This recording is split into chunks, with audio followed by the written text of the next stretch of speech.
Thanks for tuning in. This is RebJRadio.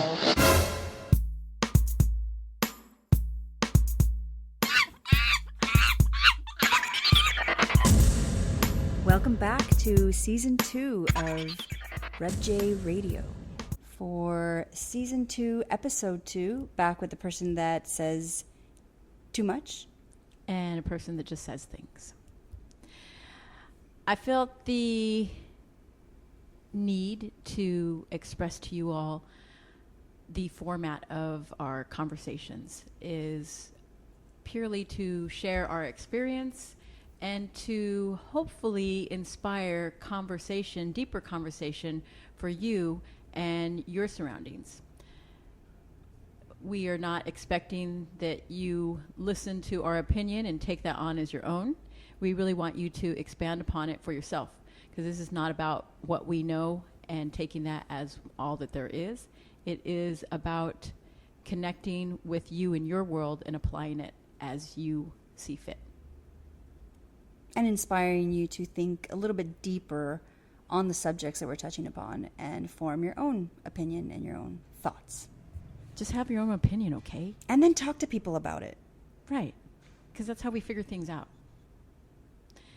So today, what's our topic? Our topic for today is online dating, and with a subtopic of how easy is it to get laid? And what is it that people are really looking for, right, in this online dating? I've been using dating apps for about 6 years now, and I've gone through cycles of completely using it to meet whoever I want to meet at that time and place. Sometimes it's just mostly, I guess I should say mostly, it's been looking for fun, and ultimately I guess that we do want companionship, but ultimately the online dating experience doesn't maybe offer what I'm looking for, and so I will just kind of shut it out completely. Sometimes I'll just get rid of my profile, and then I will come back to it. Or even like online dating sites like the Match.com and the Plenty of those kind of things. I've never used them, but I also think that maybe that's a different topic of it. That is kind of a different style of dating. I think those are people that are actually looking for connection. Relationship, right? Yeah. So I've used Tinder, and I've had a lot of success in the Tinder connections that I've made. Actual relationships forming in the traditional sense of relationships have not occurred. However, I have come across many people that are still in my life, and I really value them as friends and really deeply have love for them. We shared a valuable connection, and they still are nourishing my life in a friendly way. So I've had a good experience with them, but I also have come to the realization that perhaps the kind of person that I am and the kind of people that I would want to explore something deeper with are maybe the kind of people that I would meet in person. That's what I've come to discover. And there's plenty of ways to meet people in real life. Yeah, and I think that people are challenged with meeting people in person. That's maybe people aren't so quick to strike up conversations in certain areas. Where I live, it seems that I can always strike up a conversation if I want to. But I came to online dating, and Tinder was the first app that I used. I've come along to use Hi There. That's more of like a friendship, maybe. I've never even heard of that. Yeah, it's where cannabis users meet each So other clever. and get high with each other, So I've never actually met somebody in person, because they're stoners. Right? Right. They're like, oh, wait, I forgot. Like tomorrow. Yeah. And then I've also used Hinge.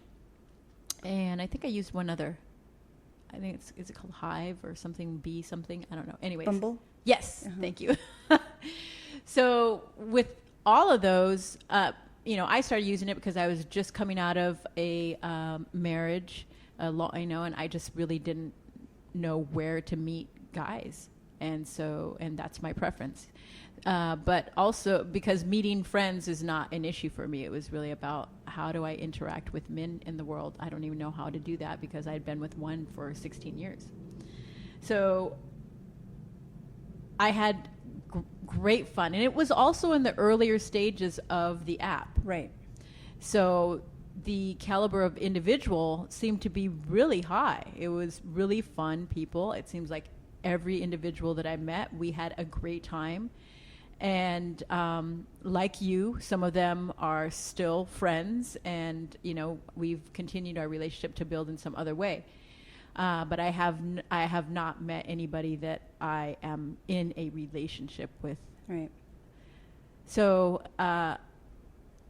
it's beneficial for like initiation, but I definitely also seek meeting people in person. I really believe that is where, when it does happen, not that I'm trying to make it happen because I believe it should happen organically, when I meet a person that I will garner a relationship to be at a more serious, deeper level, I would like to meet them in person, So, I don't really meet up very often. It seems like people are really hesitant too. It's hard to get someone to like even respond. Well, also because they probably have had equally the same amount of years trying app after app where they're just like, this is weird. This is bunk. Right. And like, I've been burned so many times or whatever the case. Because I've heard some pretty bad stories about people using these apps. Oh. Whether it's like a date rape situation, or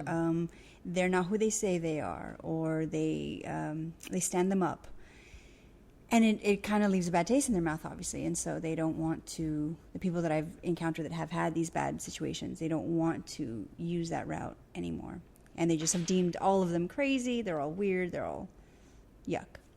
But so going back to what you were saying. In relation to the caliber of people, I have noticed it has changed because there's so many more people using these online dating apps now.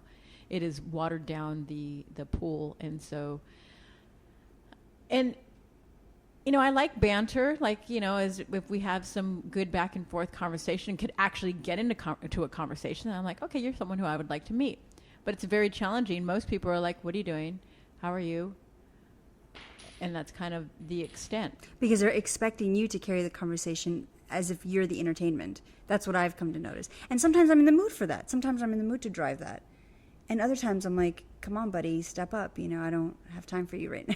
Like, what do you want to say other than, hey, So, yeah, going back to what you were saying, I think the reason why these kinds of apps and websites and whatever for dating, why they are successful is because everybody on there is there for a reason, and it just takes the guessing out of it. As opposed to meeting someone at a bar or a library or whatever, you kind of have to size up a person. Are they actually giving me signals? We're just being friendly. We're just talking about tomatoes at the grocery store. What's going on? You know what I mean? Right. Whereas if you're on Tinder, you know what they're there for, and they know what you're there for. And maybe it's not to have like a one-night stand, but maybe it's to make that kind of sexual connection in some way, right. Whether it's just talking or otherwise. So it kind of takes the guessing out of the game, which is nice.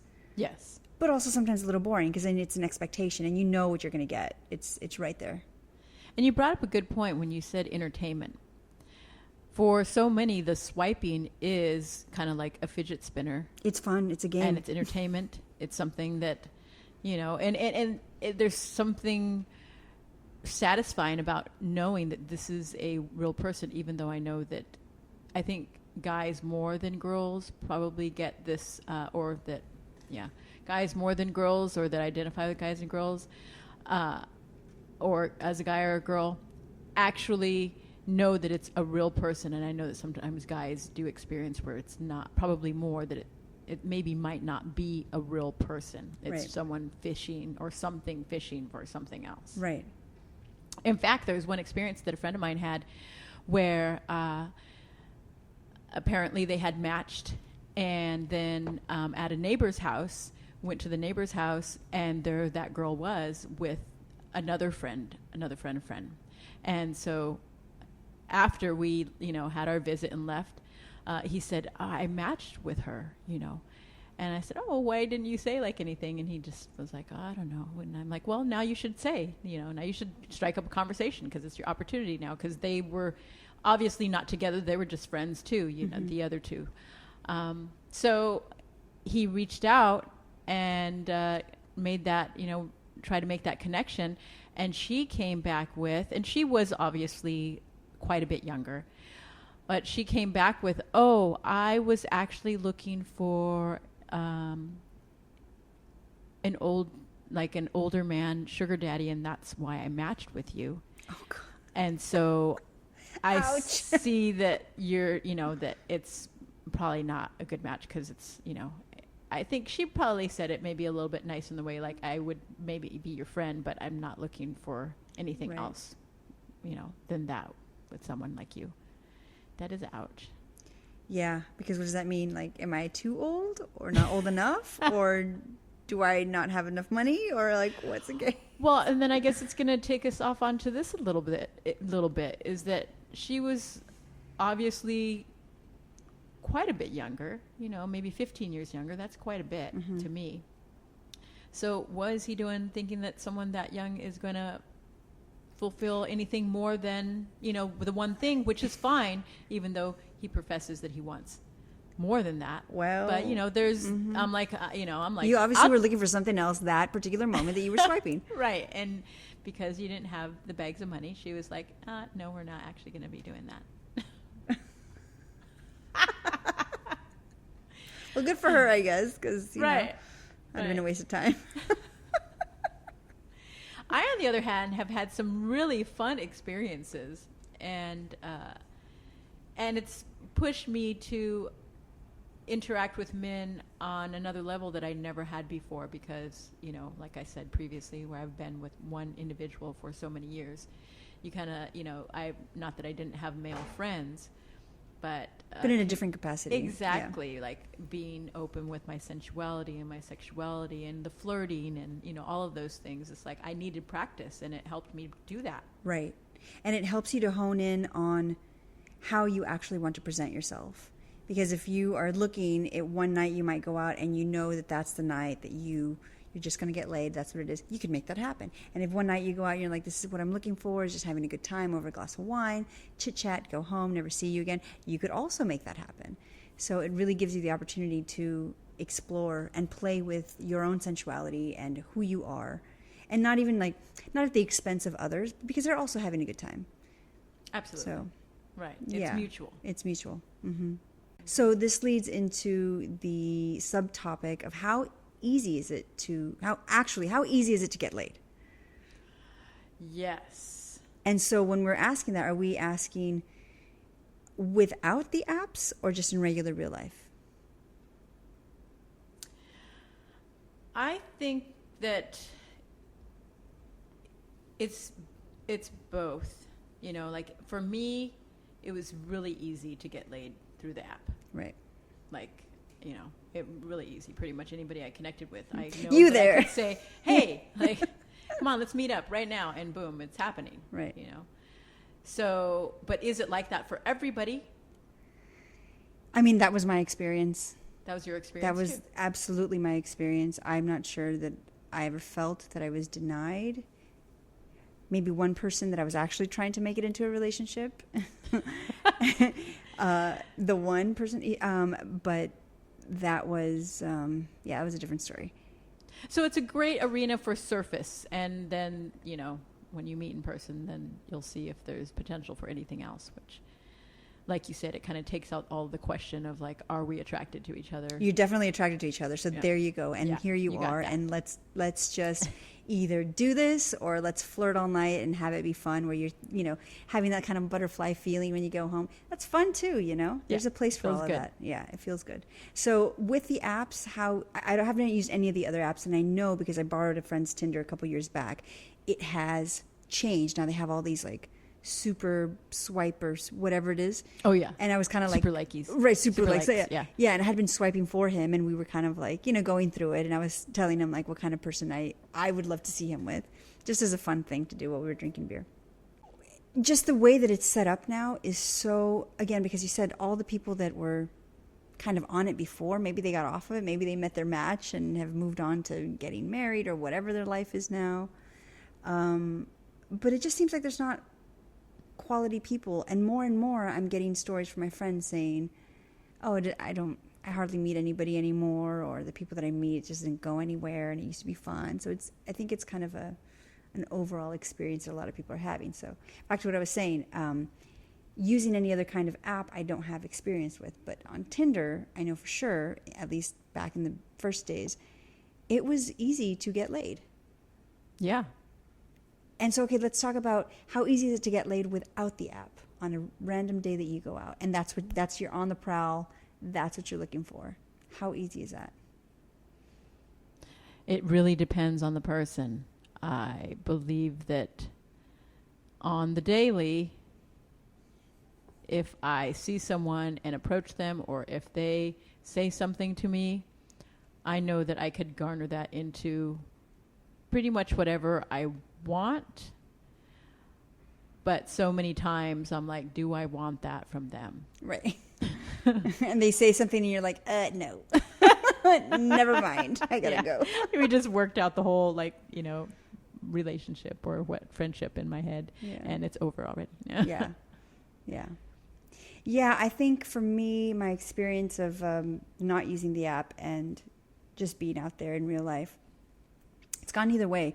I'm trying to think back of different experiences, and I think it's been kind of a surprise when I meet someone and you're like, wow, hey, I just came with friends and look at you. It's usually what I've noticed is when I'm not even, and sometimes actually I've met a few people going out in LA recently just that are trying to be nice or flirtatious or whatever, and I am giving them the most aloof, standoff attitude that I can possibly muster. I'm totally not interested. I'm totally nothing. And somehow there is like attraction. Their attraction. And I'm just like, do you not get the signal? Like, I'm not here to talk to you. I'm not playing hard to get. I swear I'm not. And I'm flattered. Thank you. But step off. So I have found that when I have like the resting bitch face, that's when it attracts people. So I should just be smiley and laughy all the time, and like, no one will come talk to me. It's almost like, when you're light and happy, which I tend to be smiley, they think, oh, that's maybe too easy to get, or I don't know if that's I feel like it's a subconscious layer that, oh, I don't want that because it's too easy, or like they're having a good enough time already. Yeah. Like, that's okay. But I could be completely off because I've never interviewed these people. Neither have I, but I'm going to start asking, why did you come to talk to me? Yeah. What was it exactly? Yes, I like that. I've asked a few people, and the responses I've gotten have been quite, unexpected. Mm-hmm. Throughout the course of my dating life, I have asked numerous people what was attractive, and very strange things. One of them was like, I was playing with my shoe. I had kind of slip-on shoes, and the way I flapped the shoe, they had a foot thing. Uh-huh. I had no idea this was, I'm like, wow, now I have to be careful with what I do with my feet. Great. Your sensual feet movements. I had no idea because I'm like, wow, it's something that I would not even look at or notice or care, but I would. And it's just something you're just doing. It's not even that you're trying to attract anybody. Right. Now, I've had an experience with a couple resurfacing Tinders where we had a great time. Uh-huh. And maybe, we dated maybe a couple times. I don't even know if I call them dates anymore. I don't know. We just hung out. Dates. Okay, so we went out. Yeah. They paid. It's a date. Yeah. And but then they just like disappeared. Right. And one of them, I was like, what happened?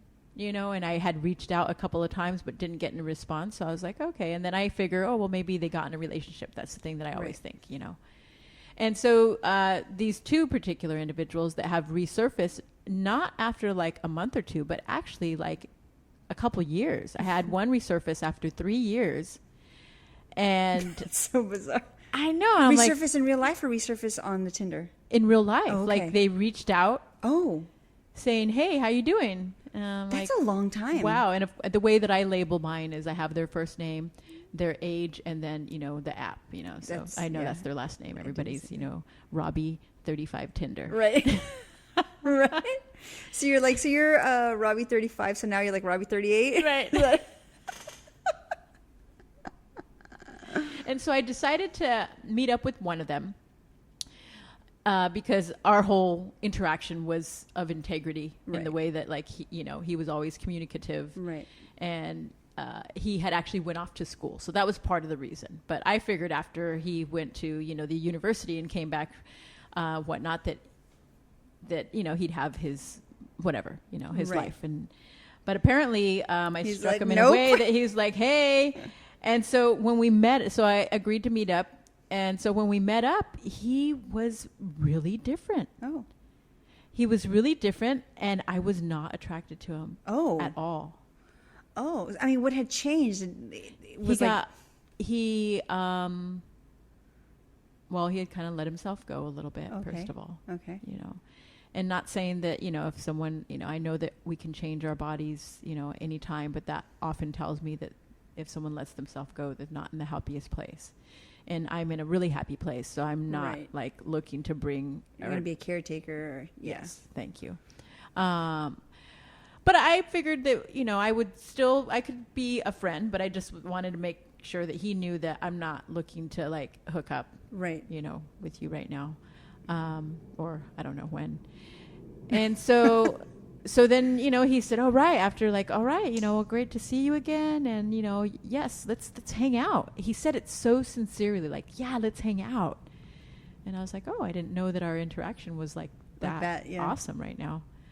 And he never connected again. So that was really weird to me also. I'm like, did he feel like he needed to say that? I don't know. I don't understand. And also, where did you guys meet up again? Was it at a bar? No, I had him come over.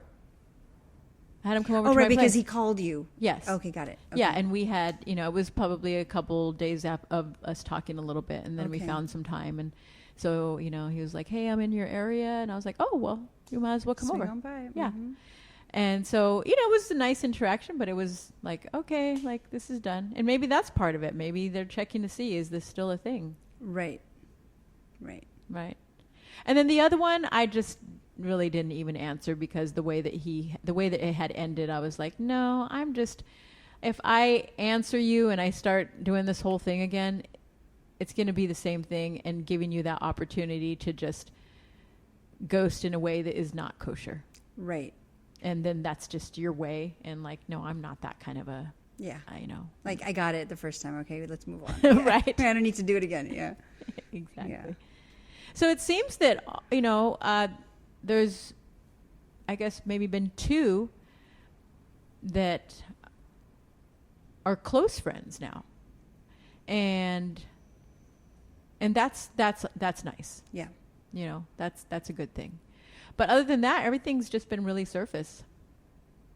There's really not been depth. But I guess I'd like to hear from our listeners, like, what is your experience? Are you still finding quality individuals to get together with, or has it just turned into some, entertainment? And are you still even using the apps? If so, why or why not? Yeah. All right. Thanks for joining us. You're listening to RebJ Radio. All right. Well, thanks for listening. We are RebJ. I say everything, and she says too much. We'd love to hear what you think of our podcast. Please leave your RebJ comments and questions below.